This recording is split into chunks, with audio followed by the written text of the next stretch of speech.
சந்தானம் இந்த படத்தை பார்த்துட்டு தூக்கு மாட்டி சாவணும்னு நான் சொல்றேன். ஏன்னா ஹீரோங்கிற மாய வழக்குல போய் உளுந்து எவனா சொல்லியிருக்கான் நீ ஹீரோவா பண்ணுங்கன்னு பண்ணி ரொம்ப ஒரு சக்சஸ் கொடுக்கறதுக்கே அவ்வளவு கஷ்டப்படுறாங்க. இதுல ஹீரோவா இருந்து நீங்க என்னத்தை சம்பாரிச்சீங்களோ அது இந்த ஒரு படம் உங்களுக்கு சம்பாரிச்சு கொடுத்துருச்சுன்னு சொல்லுவேன். அந்த மாதிரி ஒரு வரவேற்பு கிடைக்குது. இதுதான் நாங்க எதிர்பார்க்கிறோம். ஒரு காமெடியன் சந்தானம் காமெடியன்ற ஒரு வைரத்தை மிஸ் பண்ணிட்டோம். அது மறுபடியும் வரணும் தான் என்னோட வேண்டுகோள். ஆமா சார், விண்டேஜ் சந்தானம் பத்தி சொல்லி அவனை ஒரு கவுண்டரிங்னு நம்மளுக்கு எல்லாம் தெரியும். இப்போ ஒரு ஹீரோ போட படங்கள்லாம் நம்ம அவ்வளோ ஹீரோவா இருக்கும்போது அவ்வளோ பார்க்க முடியல. இதுல ரசிக்க முடியுது சார். அவர் கவுண்டர்ஸ் எல்லாம் பார்க்கும்போது புதுசா இருக்கு. 10 வருஷம் முன்னாடி இப்படி பண்ணிருக்காரு அப்படிங்கும்போது ரொம்ப வித்தியாசமான கவுண்டரா இருந்தது சார். சந்தானம் சார் இப்படிலாம் கவுண்டர் போட்டு தான் ஹீரோ வளரன்றலாம் யோசிக்குது. ஏன்னா அவர் ஒரு கண்ணாடி ஆகட்டும், இப்போ தலை கூட நடிக்கும் சரி, தளபதி கூட நடிக்கும் சரி, ஹீரோவுக்கு ஈக்குவலான ஒரு போர்ஷன் இவங்களுக்கு இருக்கும். சந்தானம் சாருக்கு ஈக்குவலா இருக்கும் அந்த கவுண்டர்ஸ்லாம். அதை திரும்ப பார்க்க முடிஞ்சு சார். பார்க்க திகட்ட காமெடி. சில சந்தானம் கிரிஞ்சு பண்ணி வச்சிருப்பாப்ல. கவுண்டர் விட்டாவே ஏயா நீலாம் கவுண்டர் பண்ற அந்த அளவுக்கு இருக்கும். ஆனா இதுல உண்மையிலே சொல்றேன், செம்மையா கனெக்ட் ஆயிருக்கு. சில டபுள் மீனிங்ஸ்லாம் இடையில விடுறாங்க. ஆனாலும் அதை அப்படி பாஸ் பண்ணிட்டு போயிட்டே இருக்காங்க. அந்த மாதிரி பெஸ்ட் ஆஃப் சந்தானம் அப்படி சொன்னா. சந்தானம் இந்த படத்தை பார்த்துட்டு தூக்கு மாட்டி சாவணும்னு நான் சொல்றேன்.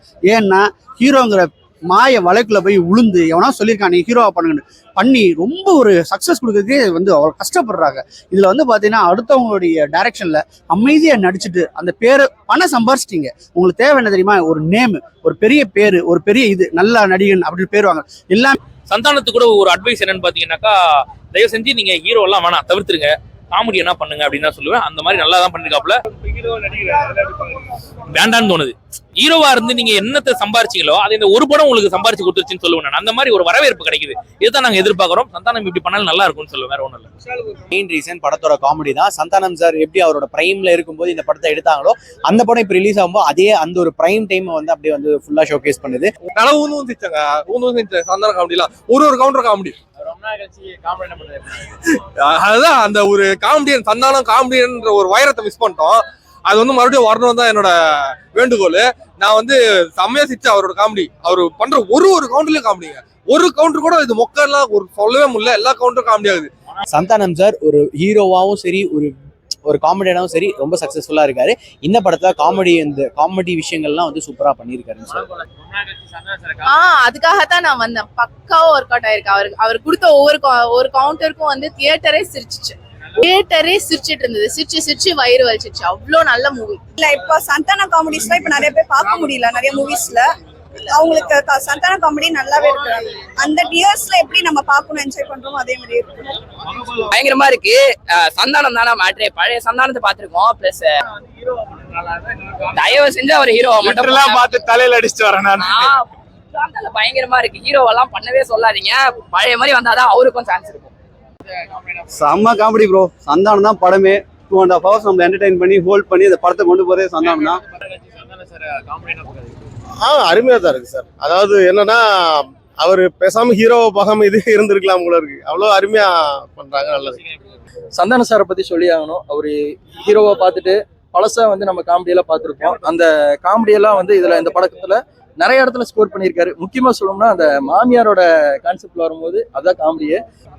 அது வேற லெவல்ல இருந்துச்சு. நல்லாவே ஒர்க் ஆச்சு ப்ரோ. எங்கேயுமே இந்த கிரிஞ்சா இப்போ பண்றாங்க பாத்தீங்களா, அந்த மாதிரிலாம் இல்ல. பழைய விண்டேஜ் சந்தானம் பண்ணுவார் பாத்தீங்களா, அந்த மாதிரி பக்காவா இருந்துச்சு ப்ரோ. காமெடி சூப்பரா ஒர்க் அவுட் ஆயிருக்கு ப்ரோ. மொத்தம் மறுபடியும் சந்தான காமெடிக்கு வரணும்னு நினைக்கிறேன் நம்ம. கண்டிப்பா செம காமெடி. ரொம்ப நாள் 12 வருஷம் முன்னாடி பண்ணது இப்ப போடுறாங்க. செம்மையா இருக்கு படம். இவ்வளவு நாளா சினிமாக்கு மக்களுக்கு இந்த காமெடியே இல்ல. காமெடி அவங்களுக்கு அந்த பசியை போக்குற மாதிரி இருக்கு. எல்லா படத்துலயும் காமெடியில சொல்றாங்க. அங்க பசியை போக்குற மாதிரி இருக்கு படம். சந்தானம் சூப்பருங்க. ரொம்ப ஹாப்பியா இருந்துச்சு. ரொம்ப சந்தோஷமா இருந்துச்சு.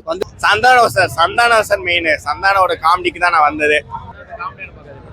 சூப்பரா இருக்கு. அவரை பார்த்துட்டு அவர்தான் ஹீரோ. டூயல் சப்ஜெக்ட் மாதிரி இருந்தது. அவர் தான் முக்காசி வராரு. செம்ம ஜாலியா இருந்துச்சு. சந்தானம் வந்ததுல இருந்து படம் ஃபுல்லா வரல. அதான் விண்டேஜ் சந்தானம் அந்த இதெல்லாம் சூப்பரா இருந்துச்சு. காம்போ நல்லா இருந்துச்சு. அதுதான் தமிழ். இப்பதான் அங்க சொல்லிட்டு இருந்தேன். தமிழ் சினிமால இந்த மாதிரி ஒரு செம காமெடியனுக்கான ஒரு ஸ்பேஸ் இன்னுமே இருக்கு. சந்தானம் விட்டு போனது அது எனக்கு பெருசா யாரும் ஃபில்ஃபில் பண்ணல. இப்போ அது இங்க பாக்குறப்போ செம்மையா இருந்தது.